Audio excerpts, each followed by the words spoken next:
Ada orang yang Allah kategorikan fastabiqul khairat, selalu menyegerakan kebaikan. Ada orang mengakali kebaikan. Jangan diakali, Pak. Sudah sesuai kadarnya. Tidak mungkin Anda, mohon maaf, disyariatkan tarawih di bulan Ramadan lalu itu menyiksa Anda. Tidak mungkin. Dikeluarkan zakat setahun sekali baru itu menyiksa Anda. Mustahil. Jangan diakali lagi kebaikan ini. Dikerjakan, bahkan disegerakan kebaikan itu. Bahkan dilipat gandakan jika perlu. Coba lihat teman-teman ya. Tadi berkaitan malaikat saya sudah cerita satu hadis yang sampai biar pahalanya telur dicatat oleh malaikat telur. Onta, sapi, kambing dicatat semua. Ayam, telur dicatat. Coba lihat. Terus hadis yang lain, yang kedua tadi saya bilang. Malaikat kata Nabi SAW berkumpul di sholat subuh. Malaikat shift malam tidak akan naik membawa catatan amalan seharian kecuali dia ikut membersamai jamaah sholat subuh. Dan malaikat yang menjaga di setelah pagi, yaitu setelah sholat subuh, itu diturunkan Allah sebelum subuh supaya ketemu di sholat subuh. Itulah tafsir dari ayat Allah dalam surah Al-Isra, Inna Qur'anal fajri kana masyhuda. Sesungguhnya sholat waktu subuh itu disaksikan malaikat. Makanya dalam hadis terpisah Nabi mencela orang yang susah bangun subuh padahal malaikat lagi ngumpul, itu dikategorikan orang munafik. Kenapa? Karena malaikat mau bawa amalan, yang satu baru turun. Seandainya ini kita bisa ngerti bahasa malaikat, mungkin yang sudah seharian mencatat ini mau minahi, dia lihat, masih tidur. Mau dibawa amalnya masih tidur. Yang turun, yang datang turun, dia bilang belum apa-apa, tidur di sholat subuh. Jadi betapa malunya lah kita kalau subuh kita tidur, malaikat ikut sholat subuh. Makanya itu dijadikan barometer teman-teman. Bayangin sampai Nabi bilang sholat paling berat orang munafik sholat subuh dan sholat isya. Nomor 1 sholat subuh, nomor 2 sholat isya. Coba Anda bayangkan. Bahkan perhatikan ini baik-baik. Jaga baik-baik sholat subuh berjamaah dan jaga baik-baik sholat isya berjamaah. Ini hadis sahih. Kata, saya pernah bahas ini dalam Instagram saya. Nanti kalian cek di Markas Hadis Indonesia. Teman-teman, kata Nabi SAW, ini hadis sahih. Man shallal isya fi jamaah. Siapa yang sholat isya? Ya. Saya ini doktor bidang hadis teman-teman. S3 saya, S2, S3 saya di Sudan, ilmu hadis. Saya pelajari dan saya kaji. Lihat ya, korelasi antara orang munafik dengan pahala besarnya berjamaah sholat subuh dan isya. Kata Nabi, siapa yang sholat isya berjamaah di masjid, sholat isya dia berjamaah, faka'annama shalla nisful lail. Kata Nabi, dia seakan-akan tercatatkan sholat setengah malam penuh. Wa man shalla subh fi jamaah. Dan siapa yang sholat subuh berjamaah di masjid, faka'annama shallal laila kullah. Dia seperti orang yang sholat semalaman penuh tidak tidur-tidur. Anda bisa bayangkan itu. Jadi dua hadis yang satu begitu mencela dan satu begitu mengangkat. Yang mencela sholat terberat bagi orang munafik, sholat subuh dan sholat isya. Yang mengangkat sholat berjamaah, asalkan Anda berjamaah sholat subuh, itu Anda seakan-akan sholat satu malam penuh. Coba bayangkan itu. Semalaman penuh ikhwan. Anda bangun tahajud berapa lama? 11 rakaat, setengah jam itu. Tapi saya titip Ki, jangan Ki lewatkan berjamaah sholat isya dan sholat subuh tak, demi Allah. Jangan lewatkan. Karena orang sholat isya berjamaah seakan-akan dia sholat setengah malam. Mohon maaf, kalau malam dimulai dari isya jam 8, subuh itu akhir malam jam 4.15, anggaplah ya, taruhlah jam 8 dan jam 4 saja kita ambil, 9, 10, 11, 12, 1, 2, 3, 4, 8 jam. Kalau Anda sholat isya berjamaah, Anda seperti orang yang sholat setengah malam. Artinya 4 jam tidak putus-putus sholat, asalkan sholat isya berjamaah. Ini hadis sahih, googling meki. Pahala sholat isya berjamaah. Atau tulis pahala sholat subuh dan isya berjamaah. Saya orang paling pertama dapat kursi di neraka kalau hadis yang saya sampaikan palsu, Bapak Ibu sekalian. Karena Nabi bilang, man kadzaba alayya muta'ammidan, siapa yang berbohong atas nama saya, falyatabawwa maq'adahu minan nar, saya siapkan kursi di neraka. Nauzubillah. Jauh-jauh saya pergi belajar ke Sudan, baru saya mau dapat kursi di neraka. Waliyadzubillah. Maka coba lihat teman-teman, tahajud boleh Anda jaga, bagus. Tapi kalau Anda laki-laki, jaga baik-baik. Sholat subuh berjamaah, sholat isya berjamaah. Bayangkan kalau sholat subuh berjamaah, seperti Anda sholat semalaman penuh. Jadi kalau 8 jam malam, kayak Anda 8 jam, tidak putus-putus. Subhanallah. Hadis sahih. Jadi Anda bisa bayangkanlah teman-teman, betapa ruginya lah kita kalau kita tahu ini ilmu dan kita tidak amalkan. Jaga betul. Anak saya ini Al-Amin ngantuk sebagaimanapun saya kasih bangun. Iya. Tadi subuh saya imam, dia di belakang saf pertama. Iya kan Al-Amin? Iya. Setiap subuh saya bawa, saya paksa. Iya. Harus bangun. Iya. Wajib bangun. Supaya dia dapat pahala dan dia dibiasakan, Pak. Kalau Anda punya anak laki-laki, Pak, sudah usia 7 tahun, paksa. Karena kalau Anda tidak paksa, 10 tahun Anda pukul itu anak. Nabi mengatakan, suruhlah anakmu sholat usia 7 tahun. Pukullah dia kalau dia tidak mau sholat usia 10 tahun. Berarti orang yang memukul anaknya di usia 10 tahun, dia tidak melaksanakan perintah Nabi di usia 7 tahun. Karena kalau Anda laksanakan di usia 7 tahun, periode 3 tahun, jangankan 3 tahun Pak, Al-Amin ini sekarang 8 tahun. Iya. Waktu dia 4 tahun saya sudah bawa ke masjid. Saya kajian, saya bawa-bawa, saya suruh sholat di masjid. Iya. Sekarang 8 tahun, saya ke Jakarta, saya umroh, dia sudah urus dirinya. Dia tahu kalau azan kemana dia, ke masjid. Iya. Karena dari 4 tahun saya biasakan. Apalagi sholat subuh, biasa kadang-kadang dia ketuk kamar saya, Abi, ayo pergi masjid. Ya, dia itu karena dibiasakan, Bapak. Nah, inilah kebaikan-kebaikan yang harus disegerakan, dipaksakan. Ya. Karena kalau tidak, dia akan menjadi sesuatu yang bumerang. Coba lihat ya, 7 tahun suruhlah anakmu usia 7 tahun. Pukul, kata Nabi, pukul dia. Kalau dia tidak mau sholat usia berapa? 10. Anak sekarang, Pak, jangankan 10, 21 tahun nih, kuliah nih, tidak mau sholat. Ada video saya baru-baru viral di Umfa Channel. Lihat mungkin nanti. Ya, buka Ki Umfa Channel. Ibu tahajud, suaminya tidur. Ya. Itu sekarang 200.000 nih. Ibu-ibu rata-rata yang komen. Ustaz, kalau sudah dikasih bangun suami tidak mau bangun. Saya bilang, dengar baik-baik dulu materinya. Saya bilang, iya. Udah lihat belum? Ini. Anaknya tidur. Nah ini. Demi Allah. Ini kan? Ibunya tahajud, anaknya tidur. Demi Allah, saya katakan, perhatikan. Sholat subuh anaknya, sholat subuh suaminya, jauh lebih penting dari 100 rakaat tahajud sekalipun. Tuh. Sholat subuh suaminya, sholat subuh anaknya, jauh lebih penting dari 100 rakaat tahajud pun. Itu ada hadisnya. Hadisnya, tidaklah mendekatkan diri hambaku kepadaku, kata Rasulullah. Ini hadisnya, lisannya Rasulullah, lafadznya dari Rasulullah, maknanya dari Allah. Tidaklah mendekatkan diri. Allah berfirman lewat lisan Rasulullah, tidak ada amalan yang lebih baik dikerjakan daripada yang diwajibkan. Jadi berkali-kali lipat pun sunnah, kalau meninggalkan yang wajib dikali 0, teman-teman. Contoh, orang sedekah, banyak sedekahnya, tapi dia tidak mau kasih keluar zakat, dikali 0 sedekah Anda. Karena yang diwajibkan, mimma aftaratuhu alaih 5, syahadatu an la ilaha illallah, syahadat, wa iqamis salah, salat.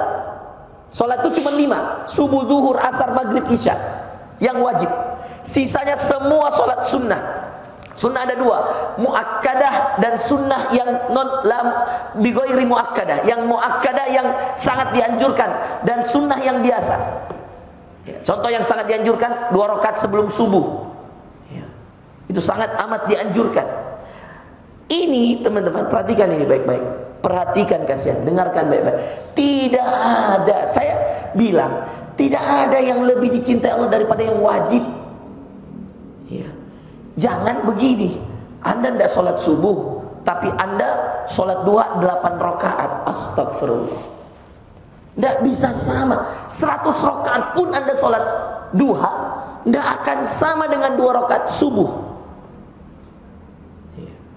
Betapa Allah itu mencintai. Maka gini, ada seorang sahabat ini teman-teman, pernah nanya kayak gini sama Nabi. Ini hadis sahih. Dia katakan, ya Rasulullah, apa yang diwajibkan Allah kepadaku? Ya, saya carikan ke hadisnya. Apa yang diwajibkan Allah kepadaku? Kata Nabi SAW, cuma 5. Ya. Apa itu ya Rasulullah? Dia tanya. Dia katakan, syahadatu alla ilaha illallah. Engkau bersyahadat bahwa bersaksi bahwa tidak Tuhan selain Allah. Ya. Yang kedua apa? Apalagi yang dia inginkan? Allah apalagi? Iqamis shalah, dirikan salat 5 waktu. Kalau saya tidak kerjakan selain itu, hanya salat 5 waktu saja ya Rasulullah, apakah saya bisa masuk surga? Kau masuk surga. Saya tidak tambah ya Rasulullah, kau masuk. Dia kata apalagi? Siyami Ramadan, puasa Ramadan. Dia bilang lagi orang ini, kalau saya tidak kerjakan selain itu, hanya Ramadan, apakah saya bisa masuk surga? Kau bisa masuk surga. Ditanya lagi, apalagi ya Rasulullah? Zakat. Diambil dari orang yang mampu, diberikan kepada yang tidak mampu. Kata orang ini, jika saya hanya keluarkan zakat, hanya zakat, apakah saya bisa masuk surga? Kata Rasulullah, kau bisa masuk surga. Haji, apakah jika saya hanya berhaji, iya, dan saya mampu, apakah saya bisa masuk surga? Kau bisa masuk surga. Coba bayangkan teman-teman, wajib ini standarnya ya, nomor 1. Sampai tadi ada hadis kan yang mengatakan sholat subuh berjamaah seperti sholat malam semalaman penuh. Artinya berapa rakaat? Itu 8 jam. Ada yang kuat sholat 8 jam di sini? Nah, ada Pak. Kalau sholat isya setengah malam, ada yang kuat 4 jam sholat tidak berhenti-berhenti? Nah, ada. Cobalah lihat itu. Ya, betapa Allah Subhanahu wa taala menjadikan semua yang wajib itu prioritas, Pak. Ya. Nomor 1 dia, diperhatikan baik-baik. Nah, berkaitan dengan kewajiban ini, itulah pentingnya kita belajar. Ya. Jangan ada seperti tadi saya bilang, Bapak, kalau ini kebalikannya, suaminya, Masya Allah, baru azan, bahkan kadang-kadang belum pi azan, ada di masjid, suaminya. Tapi istrinya tidak dikasih bangun, anaknya tidak dikasih bangun, jadi soleh sendiri ini suaminya. Sebaliknya ada juga ibu-ibu begitu, dia bangun tahajud 11 rakaat, azan subuh dia ambil qobliyah subuh, tapi dia tidak kasih bangun suaminya, dia biarkan suaminya tidur, anaknya dia biarkan tidur. Maka tidak ada gunanya tahajud itu Bapak Ibu sekalian kalau dia tidak kasih bangun. Tapi kalau dia tahajud dan dia sudah usaha kasih bangun, itu lain cerita. Tapi kalau dia sengaja, misalkan suaminya ke masjid, ya, azan dia langsung ke masjid, tapi dia tidak kasih bangun istrinya, padahal ada 2 anak laki-lakinya yang sudah balik, yang semestinya harus diajak ke masjid, ya, dia tidak kasih bangun, maka seakan-akan ya, apa yang dilakukan oleh suaminya ini ya, akan menjadi bumerang bagi dirinya. Kenapa ikhwas sekalian? Karena amalan kita yang sunnah, yang kita kerjakan ya, tidak akan pernah lebih baik daripada yang wajib, yang dianjurkan oleh, yang diwajibkan oleh Allah dan Rasulnya.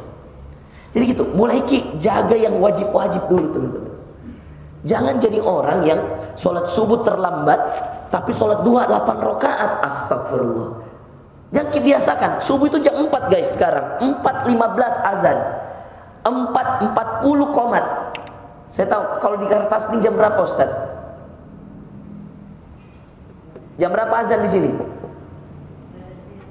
Siapa subuh di sini? 4 berapa di sini? Subuh Makassar. Kalau di masjidku saya 4.15 azan nih. Subuh Makassar 4 berapa? 4.30 masjid tak? Ya, 4.30. Berarti hududnya 4.15, di sini 4.29 sekarang. Ya. Jadi 4.15 kalau ada yang masjid sudah azan, ada yang 4.20, ada yang 4.29, tidak ada masalah. Beda-beda masjid, kadang-kadang yang 5 menit lebih cepat, 10 menit lebih cepat, ya. Dengarkan Bapak Ibu sekalian. Berarti di jam-jam ini, lihat ki masjid-masjid dekat rumah tak, sholat ki di masjid, ya. Jauh lebih baik daripada, walaupun ini qadar Allah, setelah Anda sholat subuh berjamaah, Anda istirahat. Ternyata setelah Anda istirahat, bangun-bangun misalkan karena Anda mau kerja jam 7:30, lalu tidak sempat sholat duha karena harus ke kantor dan jaraknya agak jauh, sampai di kantor langsung bekerja, akhirnya sampai zuhur tidak ada sholat duha, tapi Anda sholat subuh berjamaah, jauh lebih baik daripada Anda bangun jam 6, sholat 2 rakaat sholat subuh, baru Anda gas lagi 8 rakaat sholat duha. Total berapa? 10 rakaat. Tapi ini 2 rakaat berjamaah subuh tepat waktu. Ini 10 rakaat. 2 subuhnya ya terlambat nih 2 jam, bangun jam 6. Itu jam 6 bos. Apalagi yang jam 8 sholatnya, la ilaha illallah.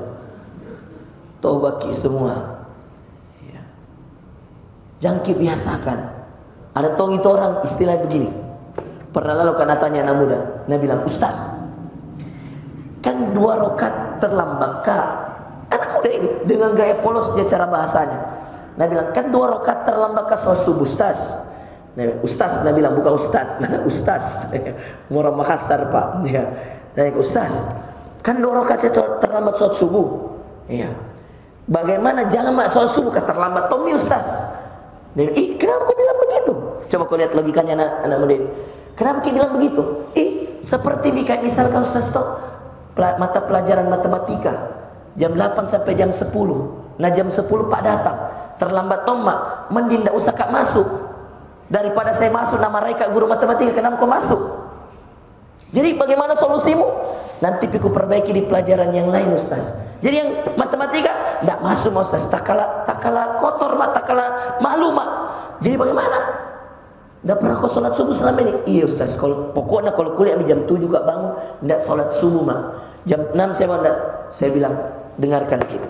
Dengarkan ini semua teman-teman. Berlaku bagi anda semua ini. Karena biasa ada orang, mungkin dia tidur dan hari-hari dia bangun di sholat subuh, tapi mungkin ada satu waktu dia bangun terlambat. Ya, dengarkan ini hadisnya Nabi SAW.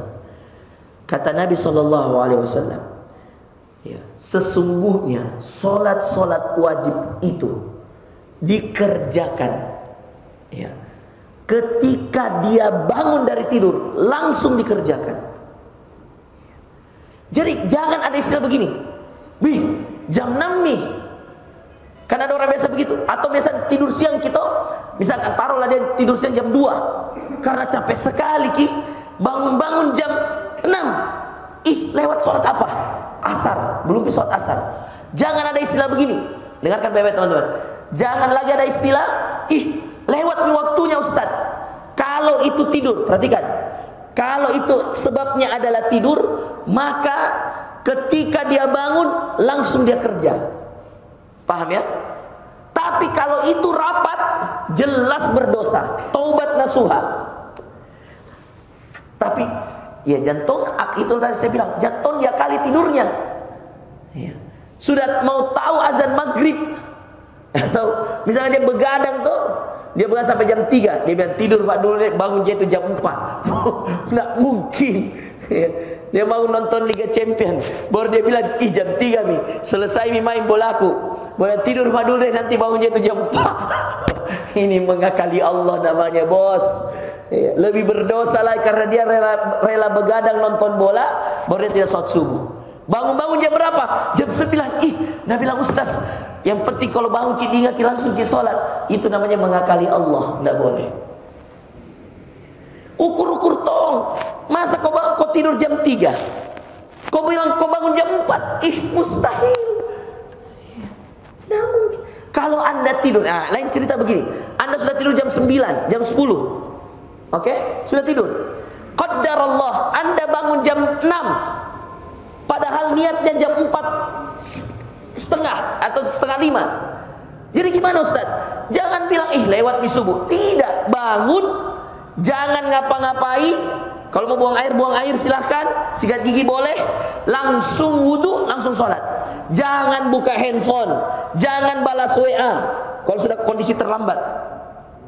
Ada tahu itu orang jam 6 itu terlambat nih, masih sempat balas WA dulu, masih sempat posting status.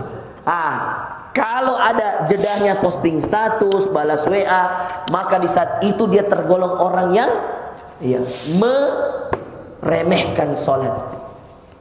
Itulah ayatnya dalam surah Al-Ma'un. Ara'aital ladzi yukadzibu biddin fadzalikal ladzi yad'ul yatim wa la yahuddu ala ta'amil miskin fawailul lil musallin. Celakalah orang yang salat. Siapa itu? Yang suka menunda-nunda salatnya. Alladzina hum an salatihim sahun. Siapa? Orang yang suka lalai dalam siapa? Suka dia tunda-tunda salat.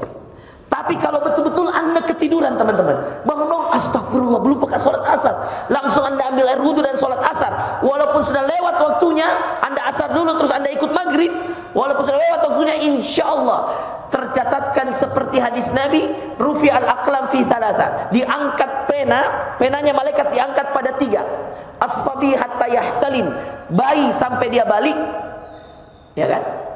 An-naim hatta yastaiqid, orang tidur sampai dia bangun, ya kan? Dan orang gila sampai dia sadar. Jadi selama Anda orang gila, Anda tidak sholat, tidak dicatat. Jadi yang tidak sholat itu orang jangan dilanjut. 3 gitu teman-teman. As-sabi kata Nabi, bayi sampai dia balik. Artinya kalau anak-anak belum balik, belum dicatat dia sebagai dosa. Tapi kalau dia sudah balik, dia sudah tanggung dosanya sendiri. Yang kedua, orang yang tidur sampai dia bangun. Orang kalau tertidur itu mati kecil. Makanya doa tidur itu apa? Bismika Allahumma amutu wa bismika Allahumma ahya. Atau dalam riwayat bismika amutu, bismika Allahumma amutu wa ahya. Atau bismika Allahumma ahya wa bismika amutu. Dengan menyebut namamu ahya, saya hidup, wa bismika, dan dengan menyebut namamu ya Allah, amutu, saya mati. Jadi memang orang tidur itu mati. Coba bangun tidur, apa doanya? Alhamdulillah alladzi ahyana ba'dama amatana wa ilaihi nusyur. Kita bilang segala puji bagi Allah, alladzi ahyana, yang menghidupkan saya, ba'dama amatana, setelah mematikan kami, wa ilaihi nusyur, dan kepada Allah kita akan dibangkitkan. Nah, jadi teman-teman, pastikan kebaikan itu disegerakan, dipaksakan, dan yang paling penting dirutinkan. Allah paling senang kebaikan itu pasti butuh disegerakan, jangan ditunda. Karena kapan kita tunda, akan ada waktu kita mau beramal dan kita tidak dapat.